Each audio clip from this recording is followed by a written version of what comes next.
नमस्कार दोस्तों। आज की बद्दी खबर। भारत और चीन ने अपनी साझा हिमालयी सीमा पर सक्रिय संवाद को फिर से बढ़ाया है। पिछले कुछ समय में दोनों देशों ने वेस्टर्न सेक्टर में हुई तनाव स्थिति के बाद मिलन मुलाकातों की एक नई सीरीज शुरू की है, जिसमें सैन्य और कूटनीतिक दोनों स्तरों पर बातचीत जारी है। दूसरी ओर कोलकाता ग्वांगझो के बीच 5 साल बाद फिर से शुरू हुई सीधी वाणिज्यिक उड्डानें इस दिशा में एक प्रतीकात्मक कदम मानी जा रही हैं, जिससे यात्रा संपर्क, व्यापार और आपसी भरोसे को बढ़ावा मिल सकता है।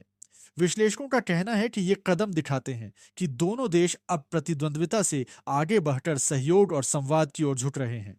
हालांकि सीमा विवाद अभी भी पूरी तरह सुलझा नहीं है, इसलिए ये बातचीत तथा वाणिज्यिक शुरुआत एक तरह से परीक्षा मंच की तरह है कि दोनों कितनी ईमानदारी से आगे बढ़ेंगे।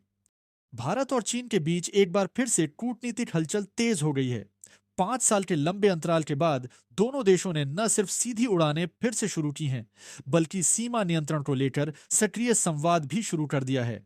यह वही दो देश हैं जो एशिया की दो सबसे बड़ी अर्थव्यवस्थाएं हैं और जिनके रिश्ते बीते कुछ वर्षों में तनाव और अविश्वास के द्वार से गुजरे हैं।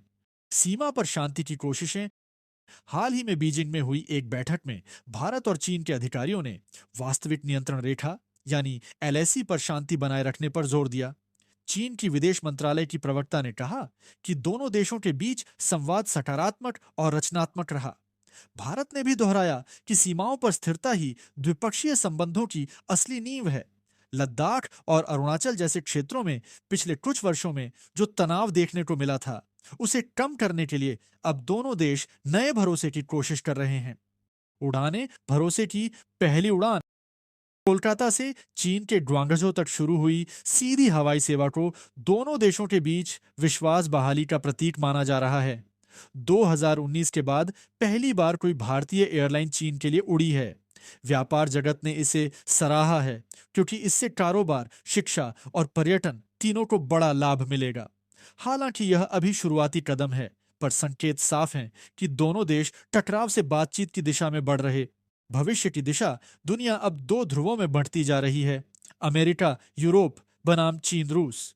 ऐसे में भारत का तटस्थ लेकिन प्रभावशाली रुख उसे एक रणनीतिक संतुलन प्रदान करता है।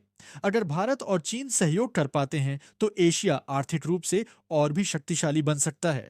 पर अगर मतभेद गहराते हैं तो यह क्षेत्रीय अस्थिरता का कारण भी बन सकता है। अंतिम संदेश दोस्तों, भारत और चीन की यह कहानी सिर्फ दो देशों की नहीं, बल्कि पूरे एशिया की दिशा तय करने वाली कहानी है। एक तरफ है विकास का अवसर और दूसरी तरफ है सुरक्षा की चुनौती। अब ये दोनों देश किस रास्ते पर चलते हैं, यह आने वाला समय ही बताएगा। अगर आपको यह रिपोर्ट पसंद आई हो तो वीडियो को लाइक करें, शेयर करें और चैनल को सब्सक्राइब करना न भूलें। जय हिंद,